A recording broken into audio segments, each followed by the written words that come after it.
Okay, let's just jump right in. Welcome back, everyone, to day 20. Today, we're officially getting our hands dirty with the actual mechanics of AI workflow automation. Now, if you've been following along with us on this journey, you know we've covered a ton of fundamental ground so far. But this explainer, this is where the magic really starts happening. This is where we finally put all those puzzle pieces together. So I want you to just imagine this scenario for a second. What if your inbox literally managed itself? Like, just picture a world where all that repetitive drudgery, the sorting, the tagging, responding to those super basic emails is just gone, handled entirely by a digital assistant behind the scenes. No more waking up to that giant mountain of unread messages that just completely drains your mental energy before you've even had your first sip of coffee. That incredible, massive shift in productivity, well, that is exactly the power of what we're unpacking today. All right, here's our builder's blueprint for this explainer. We'll start with learning the AI automation core. Then we'll move into workflows and task scheduling. And finally, we'll wrap up with a hands-on project, building an email automation agent. Let's get to it. Kicking things off with Section 1, learning the AI automation core. So what actually is it? At its core, AI automation is all about shifting the heavy lifting. It fundamentally moves the burden of task execution straight from you, the human, directly over to the machine. It's not just a fancy calculator crunching numbers anymore. It's a literal digital proxy. You're basically cloning your own basic operational logic. Why? So you can finally free yourself up to focus on high-level strategy instead of just mindless clicking all day. Just imagine an AI reading a really angry customer email and instantly, without you ever even seeing it, routing it directly to your retention team. That's the kind of massive shift in leverage we're talking about here. Just think about the sheer difference here. In a traditional manual workflow, it requires your constant, unbroken human input. You get a request, you process it manually, you sit there and decide the next step, you execute it.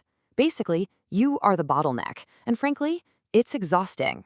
But then, contrast that with an AI automated workflow. It just hums along completely independently. The system gets the input, processes it using the AI rules we set up, and just executes the output. You don't lift a finger. The absolutely crucial point to take away here is the complete removal of that human bottleneck. Moving right along to Section 2, workflows and task scheduling. First up, let's talk about workflows. Think of a workflow as the actual engine of our whole operation.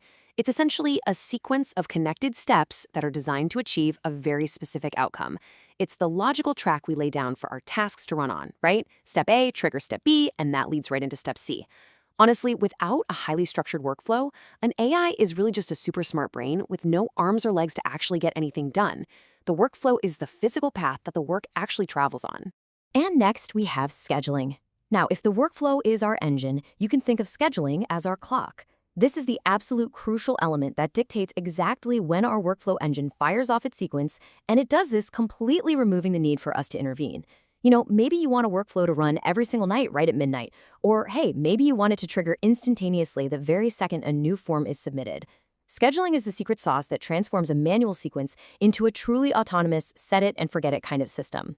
So, let's bring all this together. AI automation plus workflows plus scheduling. This right here is the ultimate recipe for our upcoming build. The AI gives us the brain to actually understand the data. The workflow gives us that step-by-step engine to route the data. And the scheduling, well, that acts as the clock to tell the engine exactly when to fire up. By locking these three components together, you're elevating AI from just a simple chat interface into a tireless, completely invisible digital employee.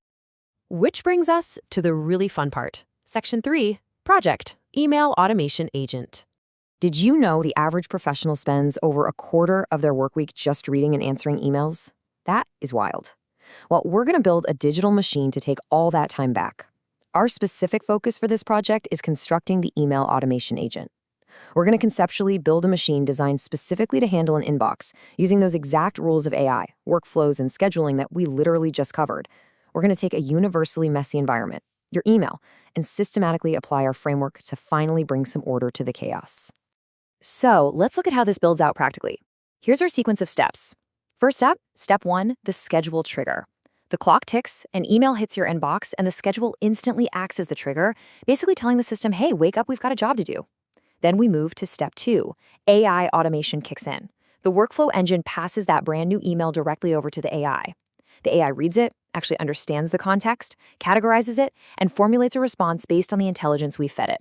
And finally, step 3, workflow complete. The engine executes the AI's decision. It automatically replies, categorizes the thread, and archives it. The clock, the AI, and the engine all working perfectly in sync to process an email, all while you are completely hands-off. It's beautiful. As we wrap up this explainer today, I really want to leave you with a question to chew on. What other areas of your workflow could use an AI agent? Seriously, if we can systematically automate something as messy and unpredictable as an inbox using just a trigger, an AI, and a simple sequence of steps, where else are you acting as the bottleneck in your day? Is it data entry, client onboarding? The concepts we covered today in day 20 can be applied almost anywhere. So start looking for that friction in your daily routine, and remember the recipe we built today. Keep learning, keep building, and I will see you all next.